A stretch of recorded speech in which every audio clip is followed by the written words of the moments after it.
A mí me parece que siempre para saber un poco hacia dónde vamos tenemos que conocer de dónde venimos. Tenemos que escuchar con atención las historias que nos cuentan nuestras abuelas, nuestras madres, nuestros ancianos. A lo largo de estos 25 años, desde que se creó la Secretaría General Iberoamericana, se han ido generando iniciativas, institucionalidades, mecanismos de reconocimiento y fortalecimiento de la cultura en Iberoamérica.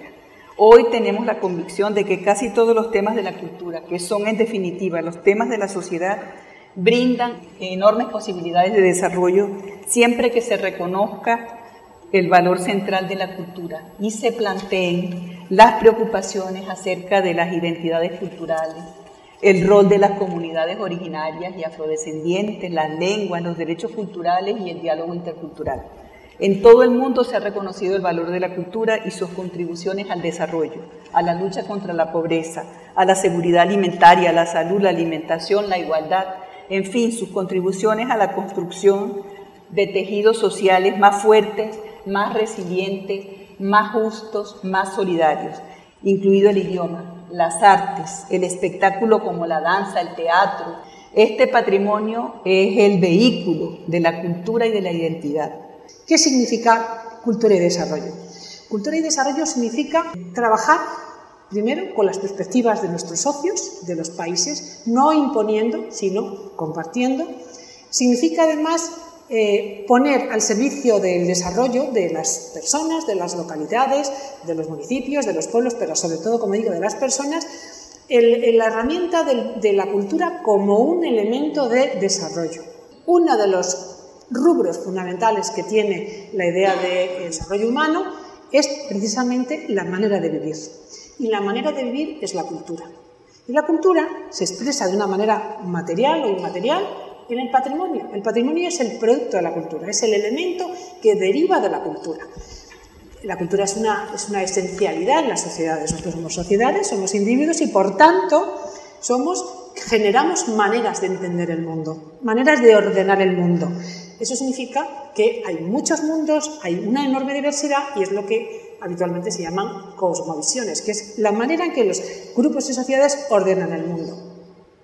Y esa ordenación del mundo tiene unos productos, tiene unas respuestas, tiene a unas angustias, a unas maneras de ver, entender, y todo eso en un mundo global como es el que tenemos hoy día es un gran reto, porque en este mundo el gran reto es gestionar todo eso. La globalidad, en un principio, parecía que iba a arrasar con todos esos patrimonios, con todo eso que tiene que ver con el patrimonio inmaterial, que lo ha definido muy bien Moni.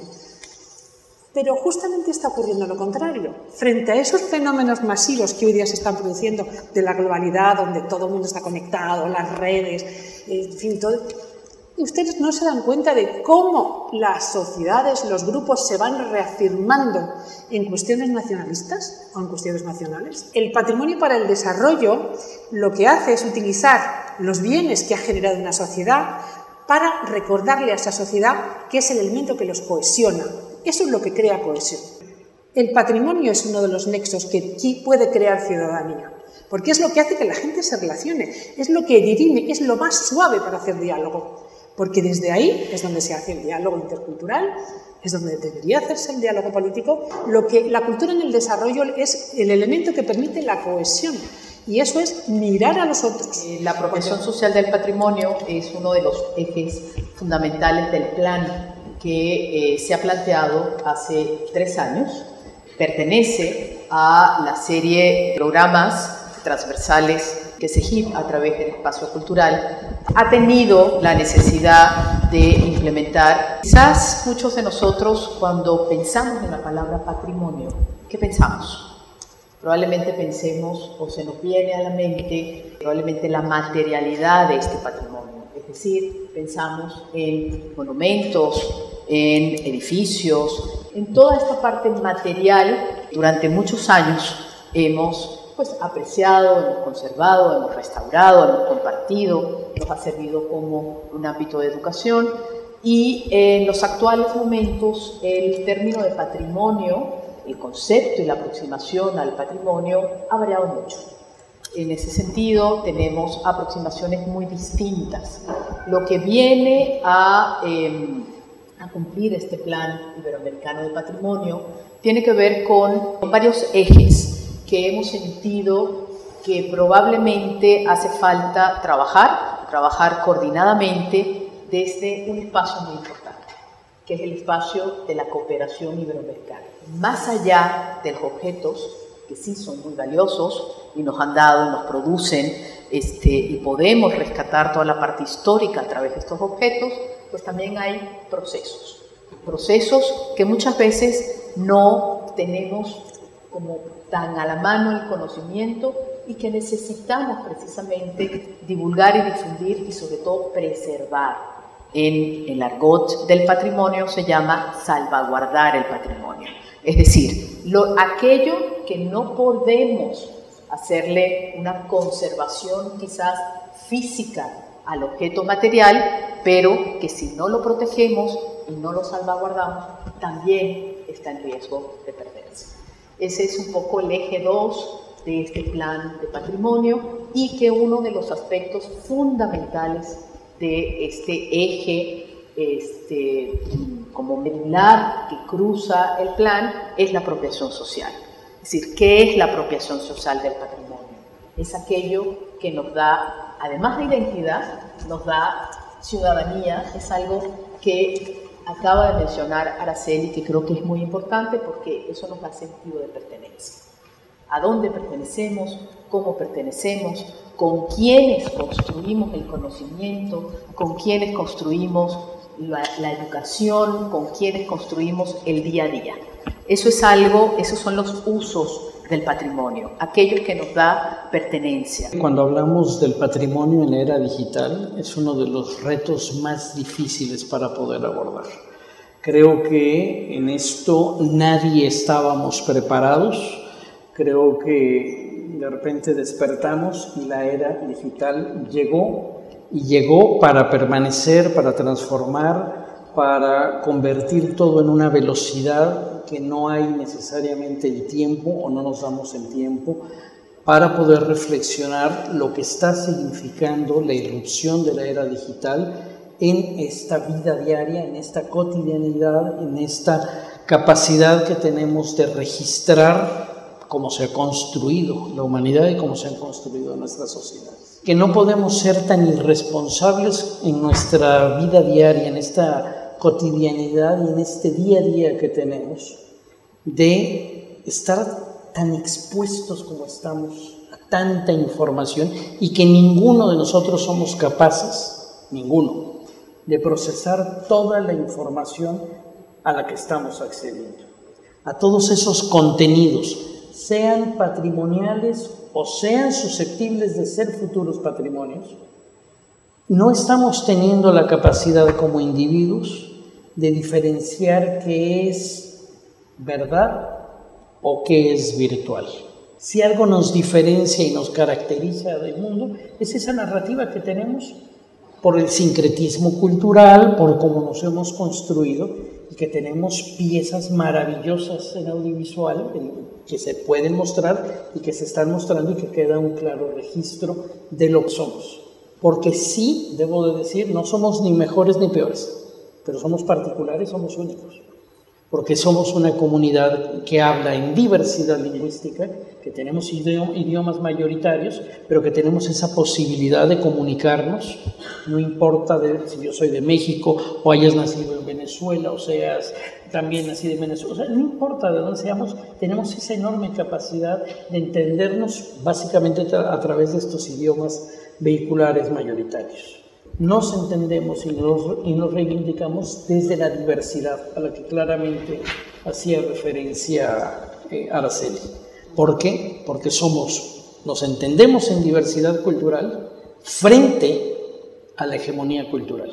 Consideramos que la memoria es el conjunto de procedimientos mediante los cuales una colectividad se relaciona con su pasado en reacción a sus vivencias. Todas las culturas tienen memoria, pero no todas la expresan de la misma manera. Reconocemos dos elementos que mueven la memoria. ¿Cómo se activa la memoria? ¿Cómo funciona la memoria en el ser humano? En base a dos se podría entender casi como lugares comunes: el recuerdo y el olvido. Esos son los dos activadores de la memoria. Entre aquello que recordamos y aquello que olvidamos, se implanta la memoria. Recordar y olvidar son las opciones. Podemos decidir qué recordamos y qué olvidamos, lo que queda con nosotros y lo que no queda con nosotros. Es decir, la memoria es un territorio de toma de decisiones, en cierta medida. Esa decisión puede ser un acto de soberanía o también una consecuencia de intervenciones.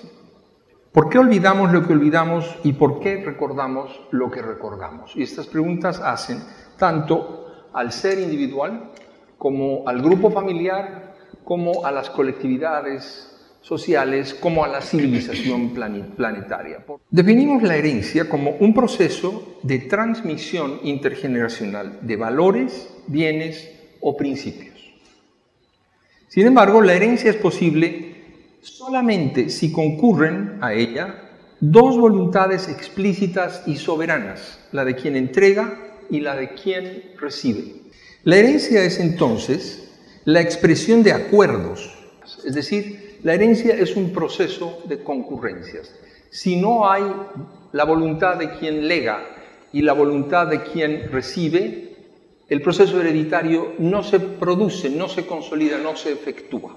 La identidad es el conjunto de manifestaciones que una persona o colectividad recibe, elige o construye para su representación.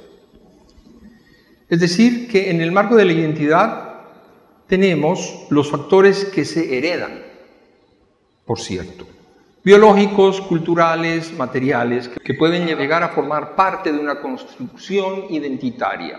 Están elementos que se eligen o que se toman, ¿no? Incorporaciones por vía de intercambios culturales, conscientes o inconscientes, soberanos o condicionales, como bien refería Enrique Vargas.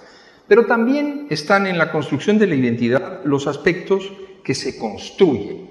Un individuo, una colectividad pueden soberanamente determinar la construcción de elementos a través de los cuales han de representarse. Son creaciones del patrimonio. ¿Y qué es el patrimonio? Para nosotros, de acuerdo a estas definiciones que hemos ejercitado, el patrimonio es el objeto de la herencia.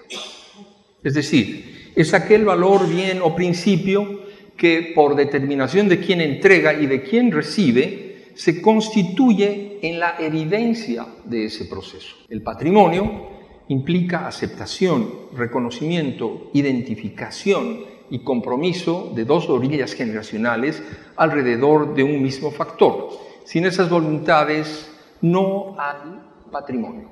El campo en el que más deberíamos trabajar los estados es precisamente en los campos de la memoria y de la herencia, para llegar al patrimonio con cierta solvencia, con cierta lógica, con cierta sostenibilidad en su mantenimiento, en su desarrollo, en su preservación y sobre todo en su incidencia en lo que quisiéramos fuera el desarrollo. Muchas gracias.